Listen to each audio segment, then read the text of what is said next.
there is less confidence that he wins the second fight. Most people thought he would beat Ruiz the second time out. Yeah, I mean, the difference in the two fights is AJ was on everybody's list the much better fighter than Andy Ruiz. Okay, Ruiz stopped him. The difference between the two fights and results, and this is in terms of digesting it for AJ, is AJ wasn't really right for the Ruiz fight. He was right for the Usyk fight. He just got beat by the better fighter. With the Ruiz defeat, he could almost say that I wasn't really right. I got caught. I didn't recover. I shouldn't have lost, but I did. You can't say I shouldn't have lost against Usyk because you did, and he outboxed you. You came in with the wrong game plan, and the better technical fighter won on the night. So that's been almost more difficult for him to digest because he's had to go away and try and improve and come back with a better game plan. People said when he lost to Ruiz, you shouldn't fight Ruiz again. You should come back, rebuild, etc. Now people say after the Usyk fight, you shouldn't fight Usyk again. This guy has a stellar resume and he only wants to fight the best fighters in the world. This was the only fight he was interested in. But he does have to change. And, he's changing against a pound-for-pound great. It's not like some people just say, he just needs to be more aggressive. He just needs to come on and let his hands go. It's just not that easy against a great like Usyk. But certainly, he does need to do a lot of those things. And, it's very difficult for him to overcome it. He's in a great place physically and mentally. And we all truly believe he'll win this fight. And he needs to do so for his career. Well, for Usyk... Those are the words of Eddie Hearn as he breaks down the difference between Ruiz beating Joshua and Usyk beating Joshua. And those are two different defeats. And I like how Eddie broke it down. Eddie Hearn is Eddie Hearn for a reason. The thing that Eddie Hearn did in this interview, I want to counterpunch. Now, you have people talking about how AJ's a bum, AJ's not this, AJ's not that, but then it's almost like this. If you got a sinking ship and then the better person jumps off that sinking ship and swims to safety, it's almost like in the sport of boxing, both of those guys, because they're on that sinking ship, it was no good anyway. Boxing's like that, okay? Instead of praising Usyk, people diss Joshua. They don't want to give Usyk that credit because they would rather say, you know what, Usyk doesn't deserve that credit because Joshua wasn't good anyway. Okay? And it amazes me how people say those things and create those narratives simply because they can. Simply because they know that there's no way to really prove them wrong because the guys that's supposed to be, the best won't fight or didn't fight Anthony Joshua or didn't fight Alexander Usyk. So we don't know what's going on. Again, this is such an incomplete era.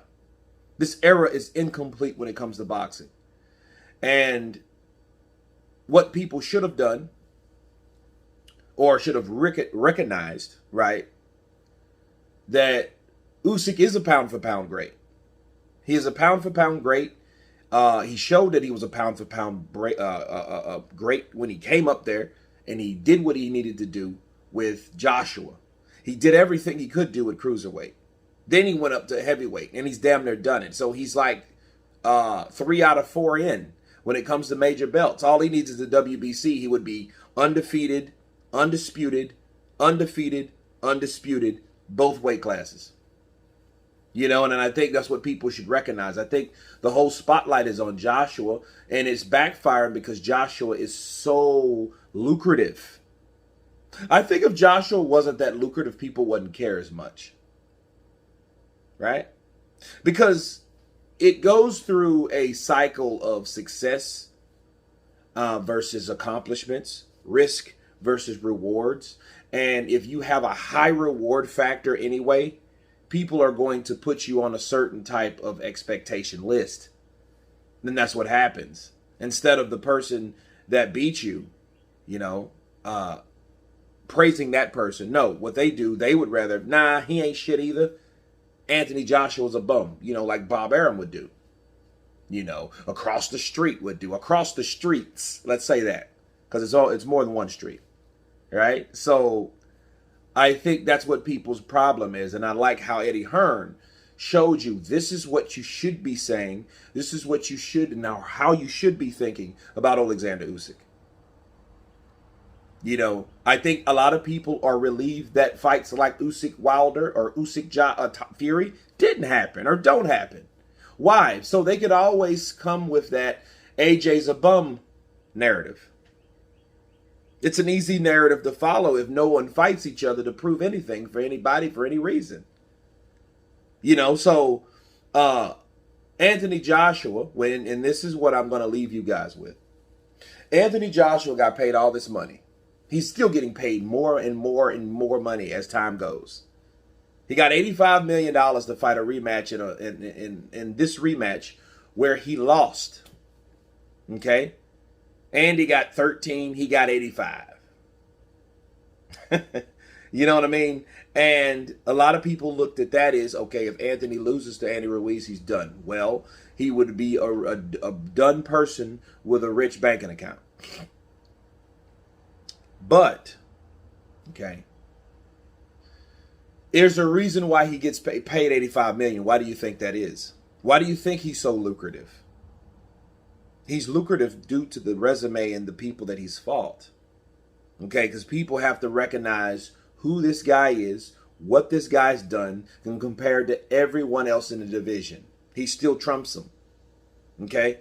That's why he's getting that amount of money, $85 million here, now $100 million. That, you know, those are the reasons why he's that way.